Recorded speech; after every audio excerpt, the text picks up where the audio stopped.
Good afternoon or good morning, everyone, depending on where you're at. I am Bill Bansberg with the Migrant Parent Empowerment Consortium, And I'm Alice Martinez-Bansberg. Welcome to our presentation.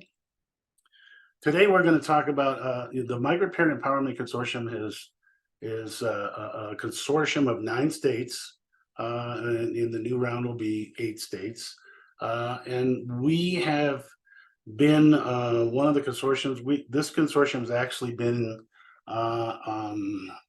in existence since 1995. And our whole goal all along has been developing resources for migrant education for both parents and teachers and students. And today we're going to focus on reading resources. And we have an agenda which will cover the need for reading resources. What kind of resources do we have that are available for parents that you're all welcome to use? And what kind of resources do we have that are available for teachers that you're all welcome to use? And then Alice will talk about how to use the Migrant Literacy NET in reading instruction. If you have any questions, please just put them in the chat box. We'll try and keep an eye on the chat box as we go along and answer questions as we go. Okay, let's talk about reading. You know, all states are required in your service delivery plan to make sure that you have performance targets adopted for all migrant children in reading, math, high school graduation, reducing high school dropouts, school readiness. Those are the purposes of migrant education. One of the toughest parts and one of the biggest challenges in migrant ed is to be able to provide services that have an impact on migrant kids and actually have the migrant program provide those services. I mean, kids come to school, they get services in the regular classroom, they get services from Title I, but our job in migrant ed is to not only identify kids, that's an important part of the program, identify and recruit families, but then you have to do something with them. And so it's always been a tough challenge to try and impact reading proficiency for migrant kids and for migrant families. And so that is one of the goals of the Migrant Parent Empowerment Consortium. We have other goals. We not only work with reading, but we work with math too. And hopefully we'll be doing a session on math tomorrow. Hopefully if you're interested in that piece, you'll join us tomorrow. We try and provide resources and develop resources that, and there are supplemental tools, of course, that can be used by migrant programs to impact reading and math proficiency. So you are required to make sure in your comprehensive that your service delivery plan includes some kind of plans for your programs to provide reading services to kids. And states are set up in all different ways. And so we've tried to create resources that anyone can use, and there's a wide variety of the way that you could implement them. What's the need for reading instruction in the MEP programs? Well, if you look at the Gepper report from 2021, the latest data we have is that migrant students across the nation are only about 21% proficient in reading. So there is and always has been a desperate need for strategies that could help improve reading proficiency. And when you look at the SLA, the purpose of migrant education to ensure that migratory children receive full and appropriate opportunities to meet the same challenging state academic standards that all children are expected to meet. And as I said, that is the real challenge here. We have gotten, very good at identification and recruitment. There are, IDRC provides incredible resources to facilitate and help you identify families. But once those families are identified, we have to be able to meet their needs. And migrant education is an academic program. That's its purpose. That's what it's really for. So its purpose is to, the main purposes of migrant ed have always been, to get migrant children to graduate from high school, to make sure they're proficient in reading, math, and that there's a readiness for school. So there is a desperate need for reading, supplemental reading tools. Why are they needed? To provide state and local MEP programs with the ability to implement reading instruction for every migrant student in English or Spanish. That's one of the big challenges. You can have a summer program. That will affect some of your migrant kids. You can do some tutoring that will affect some of your migrant kids. But when data is collected at the end of the year for every state, for your CSPR, your Consolidated State Performance Report, the Office of Migrant Education wants to know how many of the migrant kids in your program received reading instruction. And so one of the things that we've tried to design with this consortium is a way that you can provide some reading instruction for every single migrant student. You can get, and it will be the migrant program that does it. One of the second thing is to target specific missing foundational skills in reading based on student needs. One of the issues, of course, with mobility is that kids miss a lot of content from moving around, and so we targeted our resources so they target specific discrete skills. So it's the resources that we have and that you can use are not a scope and sequence curriculum. They are a wide variety of very specific tutorials, lessons, activities that target discrete skills. So you can figure out what those discrete skills are. And we've also built into the resources reading screeners that can identify kids' needs. You don't have a lot of time with children if they are highly mobile. You need to find out exactly what's missing and where they need help. And so we have built reading screeners that kids can take online, and they will identify reading needs and automatically assign online tutorials to the kids. Another purpose is to provide migratory parents with strategies to assist their own children to learn to read. To facilitate English language acquisition.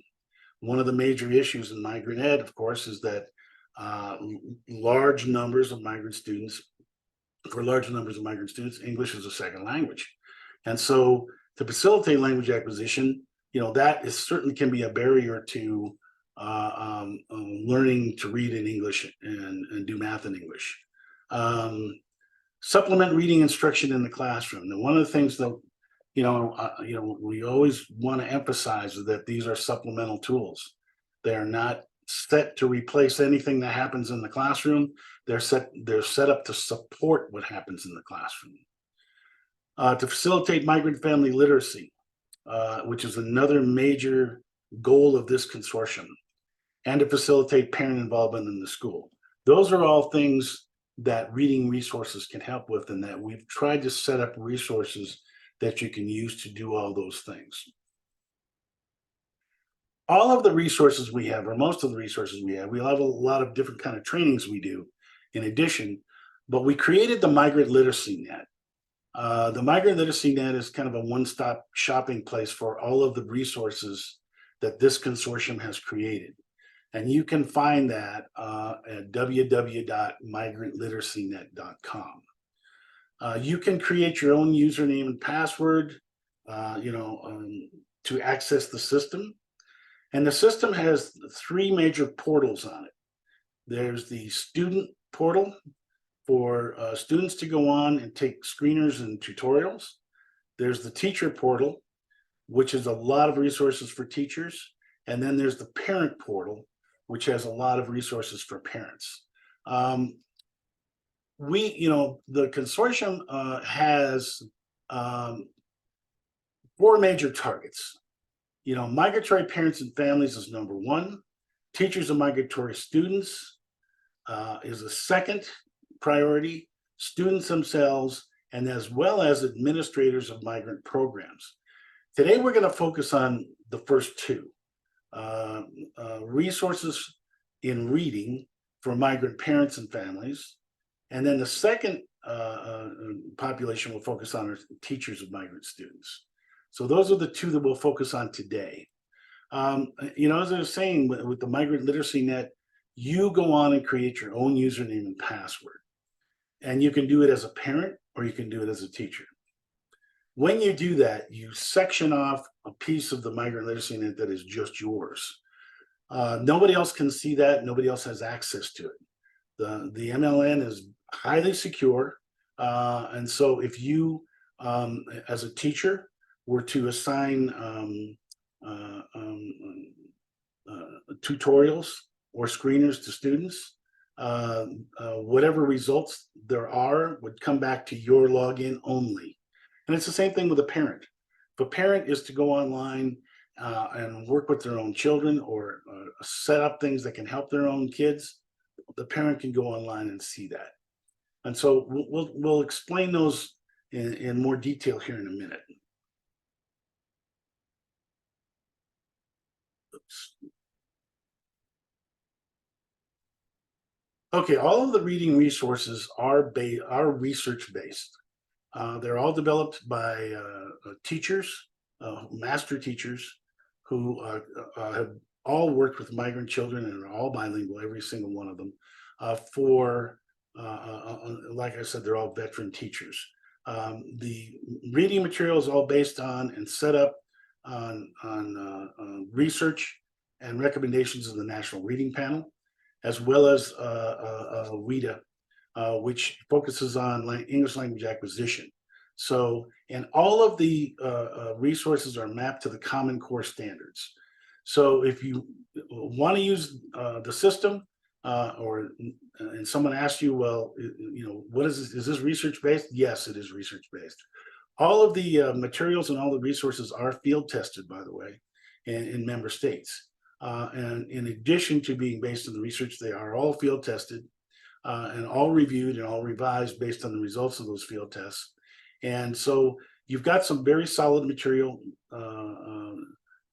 which you can use. And everyone here, whether you're a member state or not, is welcome to use all the resources on the Migrant Literacy Net.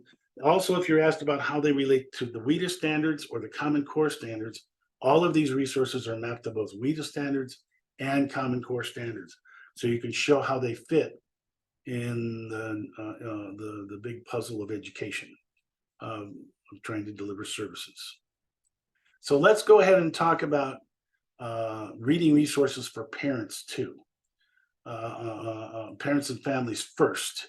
And so if you were to go on to the Migrant Literacy Net and log in as a parent, you have the option of logging in English or Spanish. If you log in and create a login in Spanish, then everything you see will be in Spanish, including the videos and everything else that's on the system.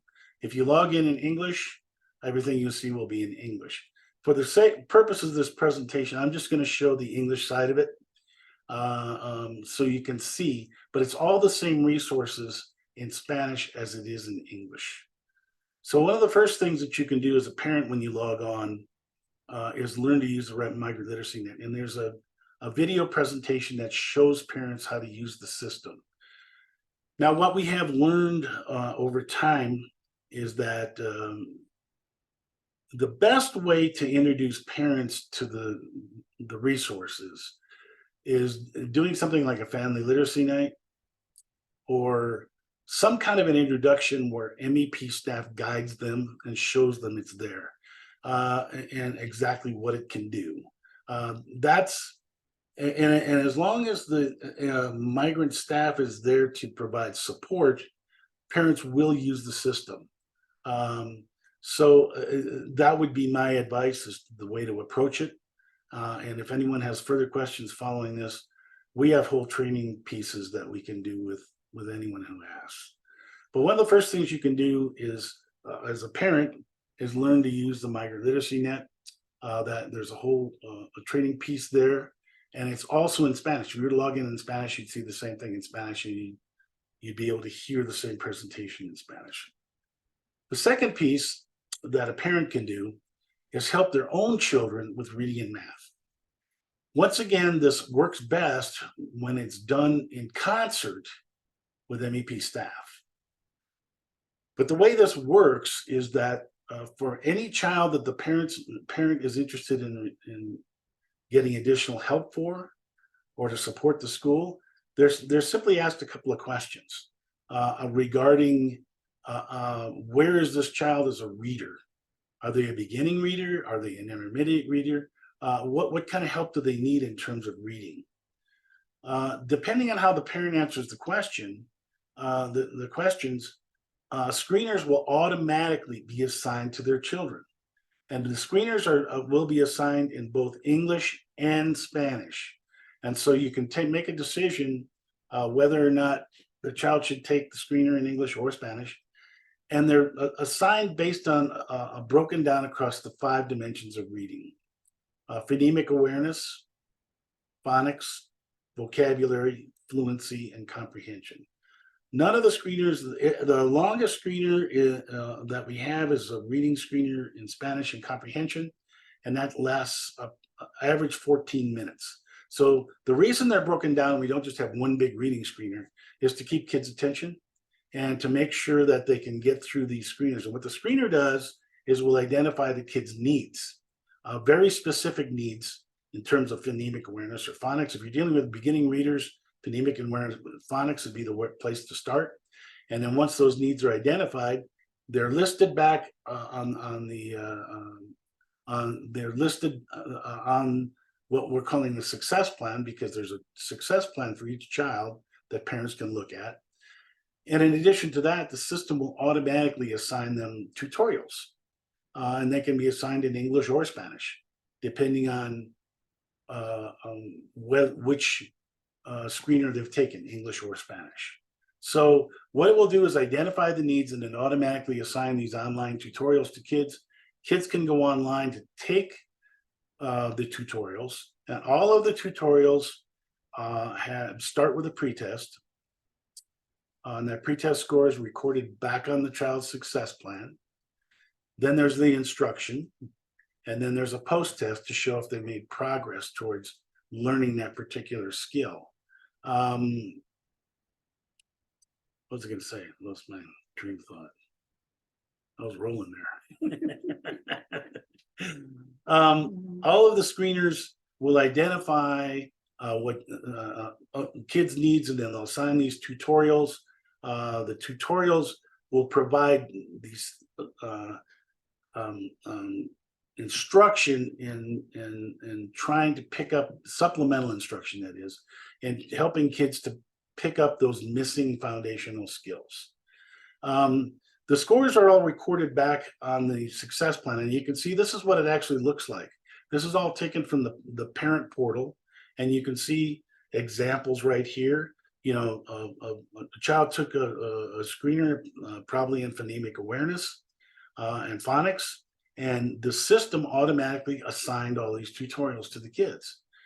The kids went online, and you see, you know, like the first screener, the first tutorial right here is prefixes. The second one is beginning letters, initial sound discrimination. And you can see they got a pretest score of 40%, and then they ended up higher. And it will also put the date on here that the screeners were completed, or that the tutorials were completed, I mean. So it provides a lot of information that with MEP staff working with parents can be really helpful to kids, and also gives the parents a pretty good idea of how their kids are doing and what help they might need. Okay, third thing that's on the system for parents, third resource. We have a variety of reading activities. There's 48 different reading activities in English and Spanish that target, most of this is targeting beginning reading skills, but these are fun activities that parents can use with their kids. And they don't require that you have any books or specific kinds of additional pieces to do these activities. They're designed to be fun. They're designed to be short. They're designed at the third grade reading level. And once again, these are all in English and Spanish, depending on what you choose to provide with your kids. But it can provide all kinds of assistance to helping kids learn letters, to alliteration, to rhyming words, to basic comprehension skills. There's a wide variety of these activities that are designed for parents to do with their kids, and these are best used to support instruction. If teachers are aware of them, they can send them home or have talk to parents about using them with their kids, and you can support specific elements of reading instruction with these activities. As I said, these are available in both English and Spanish. The final part, let's see, of resources that we have on the system for parents is we actually have built a parent education plan for parents. Many migrant parents, have a need to enhance their reading skills or math skills or English language skills. And so we've set up a whole system and a whole plan that can help them do just that. This works once again, in partnership with MEP staff. Staff have parent workshops or visit parents, or there are parent liaisons. This is something that can be used to help parents, even help parents who are trying to move towards a GED. And so the parent education plan will set it up and kind of organize it for them. There are screeners and tutorials for parents in reading and math. And so these can all be set up so that parents can take the screeners. It will identify their needs in terms of missing reading skills, and then automatically assign them tutorials to meet those needs. How are we doing on questions? Anybody have a question so far? Okay. All right. Those are the resources we have we have other parent resources that I'll talk about. Alice will talk about right at the end, but those are the resources that are on the Migrant Literacy NET that you can take advantage of. And the Migrant Literacy NET is open to everyone. Now I want to move on to discussing the reading resources for teachers. The first resource we have for teachers is lesson plans. We have 141 lesson plans, reading lesson plans on the system, complete with all the all instructional materials you would need to complete that lesson. Now, this is an example front page. It lays out the lesson, lays out all the procedures, and then any of the materials that you would need to carry out the lesson as a teacher are included. This particular lesson is 52 pages long. They're not usually that long, but they are comprehensive, and that's what I wanted to show. All lessons are mapped to the Common Core standards as well as the WIDA standards. So it will lay out a lesson for you and provide all the materials you need. And the way the system is set up on the Migrant Literacy NET, you can either go looking through the list of lessons that there are, or you can do a search. I'm looking for a lesson to teach, well, you would start with, I'm looking for a reading lesson. Then they will ask you if you're looking for a lesson for second language learners. That makes a difference. Then we'll ask you, what area are you focused on? Is it phonemic awareness? Is it phonics? Is it fluency, vocabulary? And you select what area.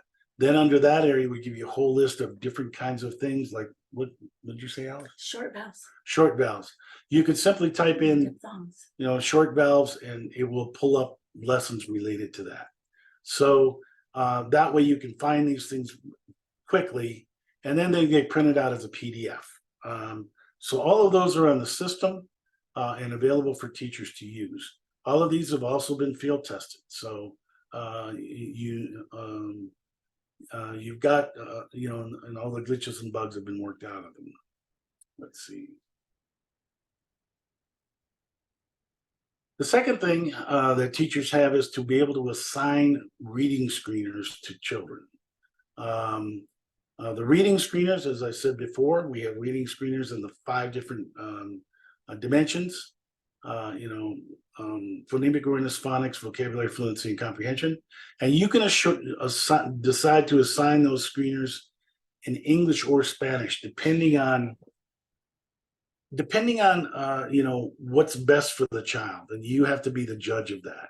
If you got a child who is primarily a Spanish speaker, it might be best to go ahead and sign the screeners in Spanish. It will set them up and assign reading tutorials in Spanish related to what their needs are. And of course, the key to that is, as I'm sure most of you know, that reading is a transferable skill. So if you can read in Spanish, you can learn to read in English without a lot of issues. Many of the languages are different. There are some differences between them, and the screeners pick those up. But at the same time, learning reading skills in Spanish will make it much easier to transfer to English if that's the best way to do it. So you have to be kind of a judge of that. You may want to give it a reading screener in both English and Spanish to see where the kids are and see what kind of things are assigned. The reading screener will automatically assign tutorials to the kids, and the screeners are set up. We have the screeners broken into the 5 categories, but as far as reading tutorials, we have well over 300 online reading tutorials. So those reading tutorials will cover every single need that the screeners identify. Once again, I'll caution, these are supplemental tools. As anybody will tell you, a computer instruction has limits. And, I would not say that, this is a panacea or a way to solve all problems. What it is a way to provide supplemental support and plug gaps and help kids move more towards reading proficiency. The screeners assess reading needs pre-K to grade 6. They're not really aimed at grade levels. They're really aimed at skill levels. So, as you know, you might have a 9th grader who's reading at a 3rd grade level. So that's what the screeners will pick up. And so this is one of the advantages to using them. You can pick up and then they'll identify the kids' needs and then automatically assign tutorials to the kids. Once they assign those tutorials, we actually have 337 online reading tutorials across the 5 dimensions. And they cover almost any skill you can think of in terms of reading. You don't have to rely on the screeners to assign them either. There is a search box, and you can simply type in whatever it is you want that you're, maybe to support something you're teaching right now. Type in, prediction, or main character, or main idea, or what's other things? Homophones. Whatever it is that you are teaching and want support in, and there's probably tutorial there to support it, and it will be in English and Spanish, unless that particular item is not something that is part of the Spanish language, or it's not something that's part of the English language. Obviously there's certain letters in Spanish that are not in English. So they're broken up that way. The tutorials all have pre-tests, instruction, and then post-tests. All of the tutorials have audio and graphics, and will take the kids through exactly the entire instruction. So it's not assumed that the kids can automatically read or can understand what's in the tutorial. And so the kids are led through, and the same thing with the screeners.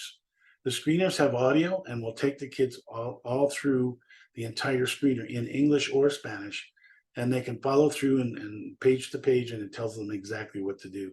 I should add that a number of years ago, we realized right when COVID struck, we realized that it was critical that the Migrant Literacy NET, to be useful, had to be set up so that kids could access it, even if they didn't have a desktop computer, even if all they had was a cell phone, which a lot of migrant families have. They have smartphones. A lot of families do. And as long as there's a smartphone, kids can access the screeners and the tutorials, and they can complete them.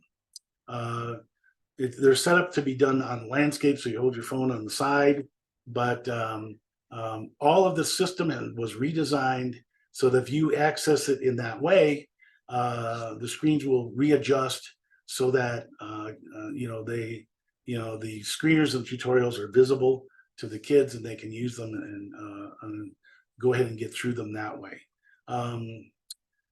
As I said, all tutorials are in English and Spanish. And these primarily, although we do have tutorials that go beyond grade 6, they're primarily designed to provide supplemental instruction in reading pre-K to grade 6. And figure once you reach a 6th grade reading level, you're getting there, you're getting close enough that close enough to proficient in reading to be able to graduate from high school.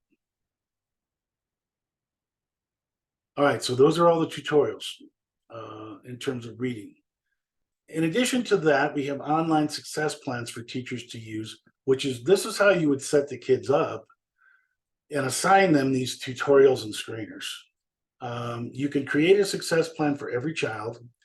There's a place on it that you can develop it like an IAP or individual education plan, where you can list kids' needed skills across the reading dimensions. You can pull lessons from the system that you might use to teach those things. All of the lessons, by the way, have pre-tests and post-tests also. So you could list those in there, check those off. And that's what the top of the success plan looks like. If you get to the middle, that's where of success plan, that's where you assign screeners to kids. And then the bottom of a success plan is where you can either assign tutorials yourself. You don't have to use the screeners. You can assign them yourself. Or you can let the screeners assign them for you. And then all the scores on those tutorials that the kids have will be recorded here on this success plan. So you'll have a record of all the kinds of interventions and resources that you use from the system right here on each child's success plan. You can also, there's no limit to the number of plans you can set up. You can set up plans for 300 kids if you have 300 kids. It's something that some states have taken and used for their summer programs. Created, decided to put every kid on a success plan for the whole summer program, and then assign them tutorials, assign them screeners and tutorials to support the kinds of things that were being taught as part of the summer program. So there's a lot of ways that this can be used. In addition to the individual success plans, which are on the system, we also have graduation plans for teachers. One of the biggest issues that happens with migrant kids, and actually it was the impetus for the creation of the law, was that way back in the 60s, I think the first law was passed in 1967, if I'm correct. The graduation rate for migrant students was about 20%. And so one of the reasons that this was created, the big reason this was created, was to make sure that kids were able to graduate. Now we're doing a lot better these days. I think graduation rate is closer to 50% or more. But one of the things that the research shows is that often one of the reasons that migrant students don't graduate is that there's certain things that get in their way. There's certain barriers. There might be skill deficiencies in literacy, might be limited English proficiency. It might be missing courses to graduate. Happens a lot. There's a lot of issues with credit differences and credit accrual. A kid moves from Texas to North Dakota, and North Dakota will only give them credit for so many things, or Texas will and only not give them credit for something they took in North Dakota. And so you end up with all kinds of potential deficiencies, and these are the kind of things that can get in the way of graduation. So this is an electronic plan that's set up for kids that are basically secondary kids to list needs and to identify very specific ways to get around those barriers, whatever they are. It could be, and then to identify who will actually provide those services. Because that's the other thing, is you've got to find somebody who's actually going to do it, who's actually going to provide the services.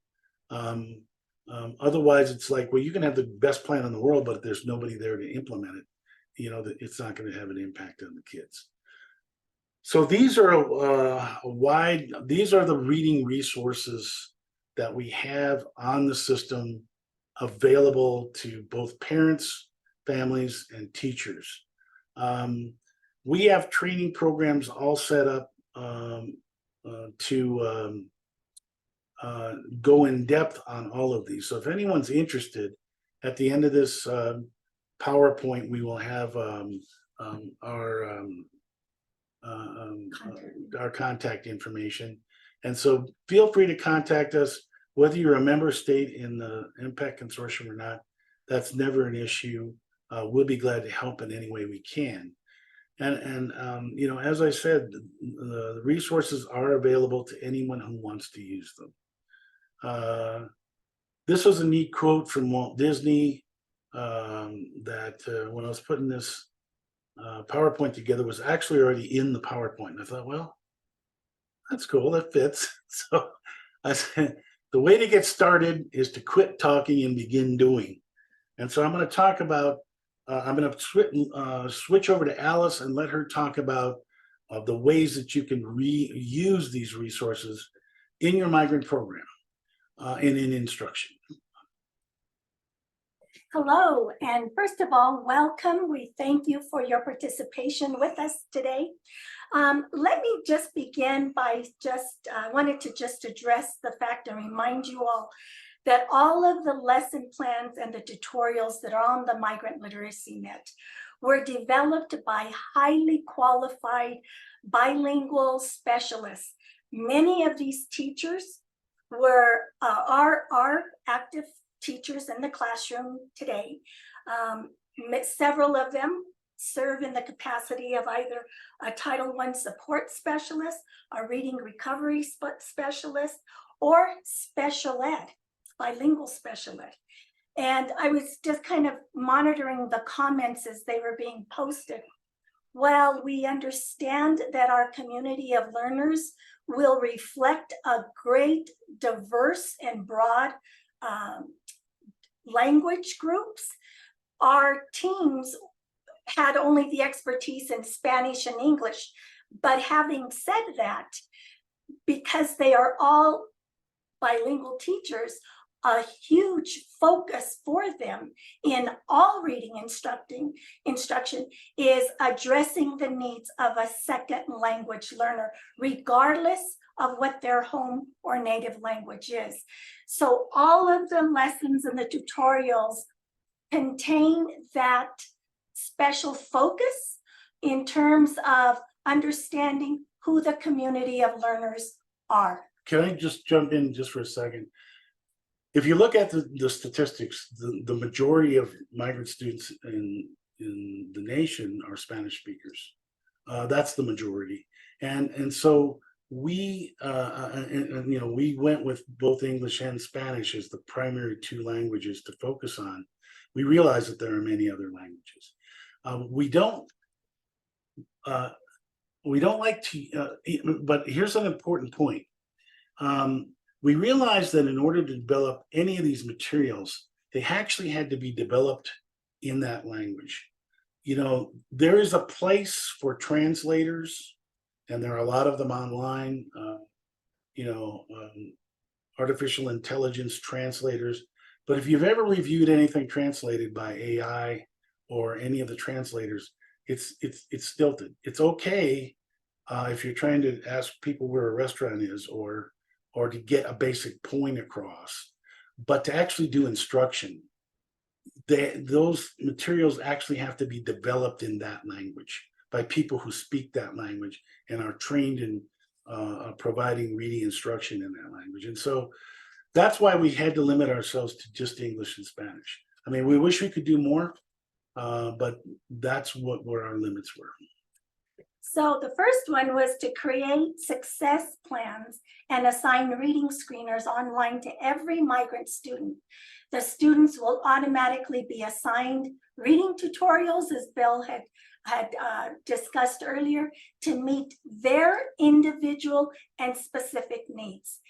The results of how they do on the various either tutorials or the screeners will be recorded on the student success plan, which will document their progress, and then each student will receive their individualized targeted reading instruction plan.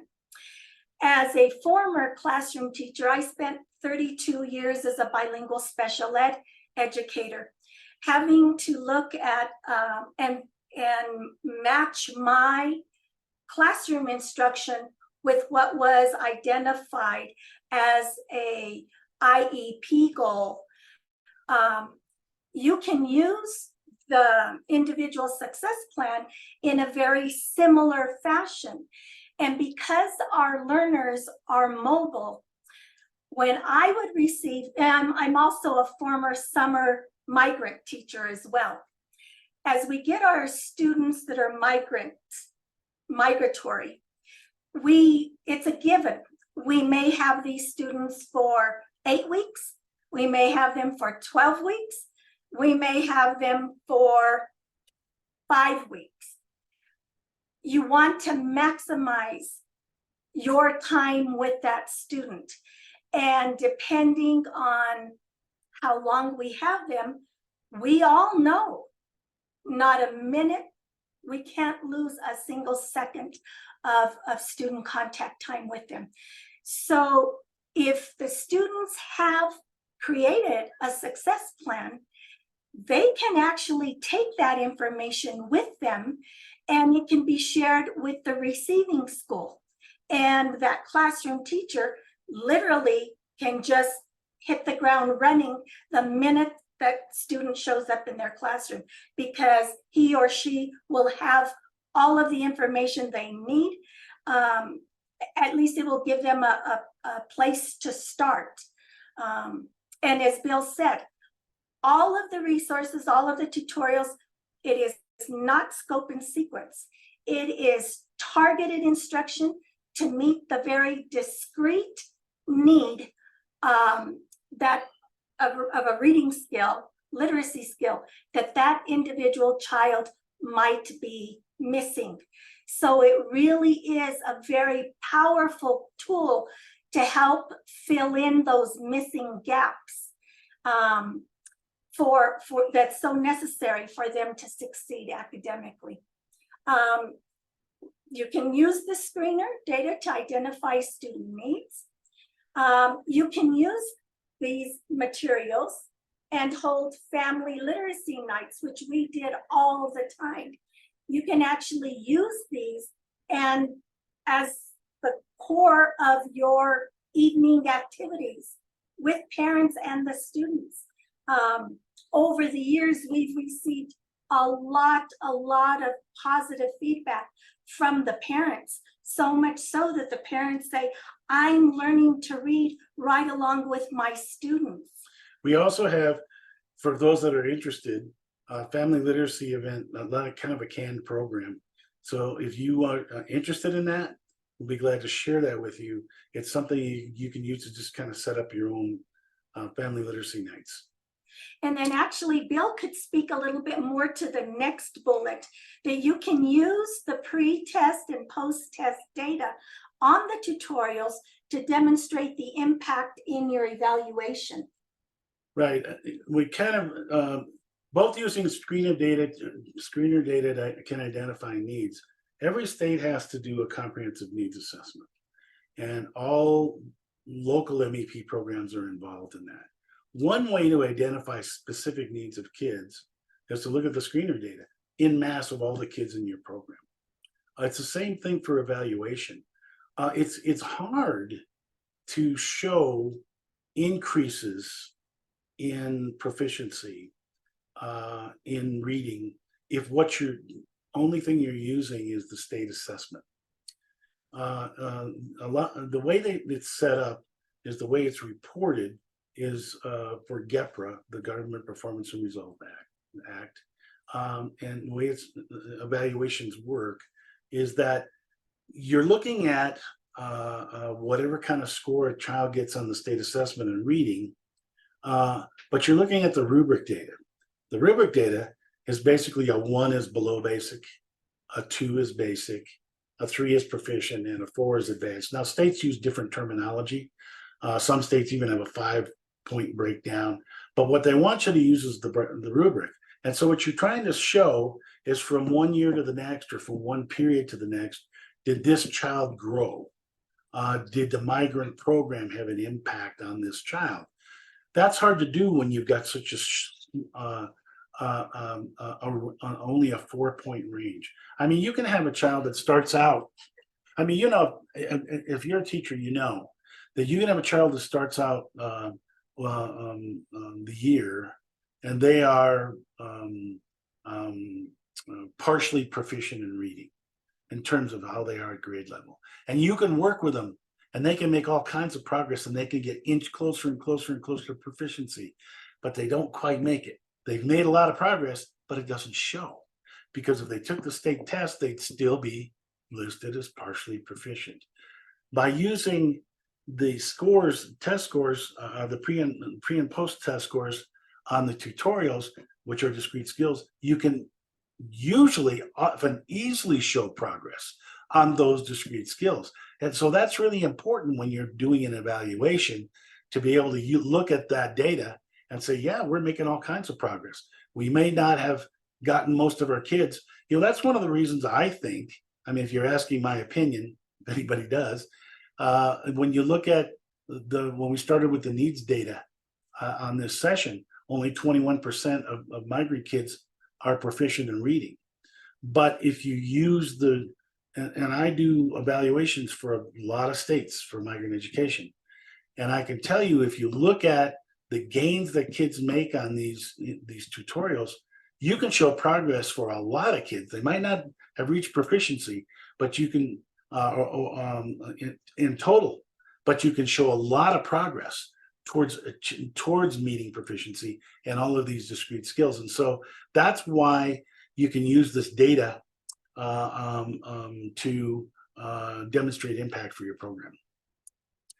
So on the next bullet, we have assigned for homework parent reading activities that support current instruction.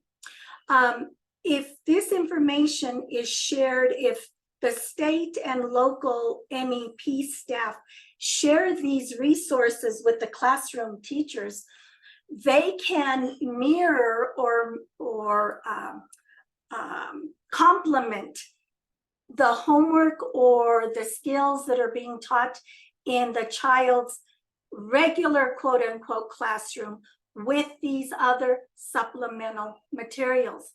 Now, over the years, teachers have used these resources in different ways. Some of them have actually assigned students these skills as a preview to what's going to happen in much more detail in the classroom at a later time, or as a review. The teacher has presented of a variety of concepts and skills. And now they want the child to have a review of what was presented in the classroom. So there's a lot of very different effective ways of using the materials. It's especially helpful if you do have Spanish speakers, because we do have the Spanish materials available. And we know that students learn concepts in their native language, and then they learn the English labels for these very same concepts, but they're not learning the concepts all over again. They're just learning the English labels that correspond to that specific skill. The last one is you can design your summer reading program on results from screeners. So you can really individualize instruction for those kids who are in the summer programs.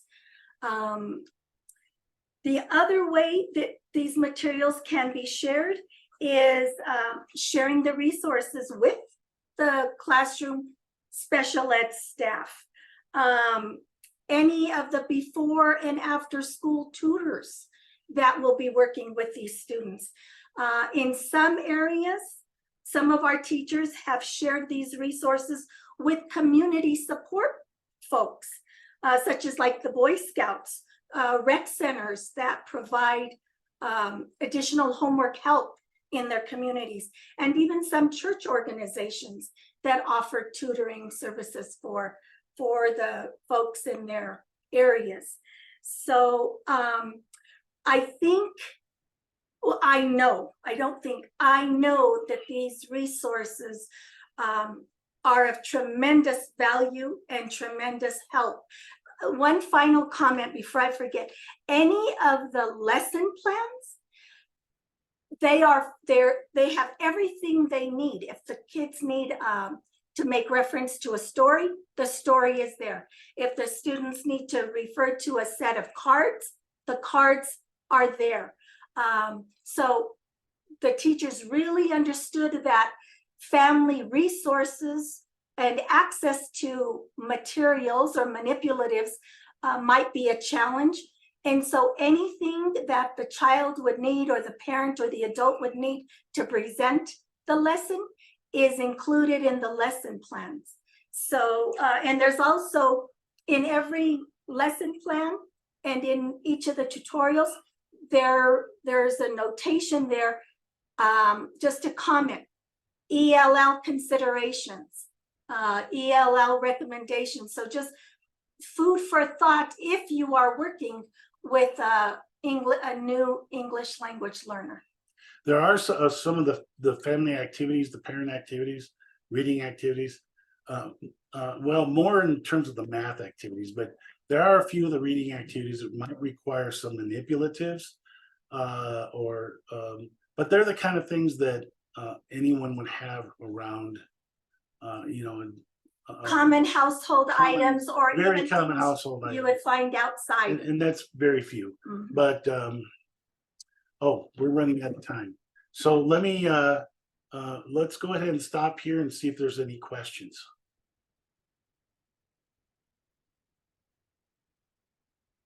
Let's see.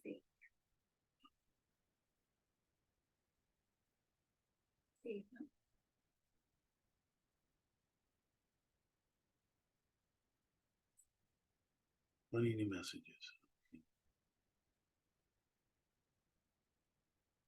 Okay, I think unless we're missing something, which I hope we aren't, there's our contact information. You can also get a copy of this PowerPoint at the end of the session.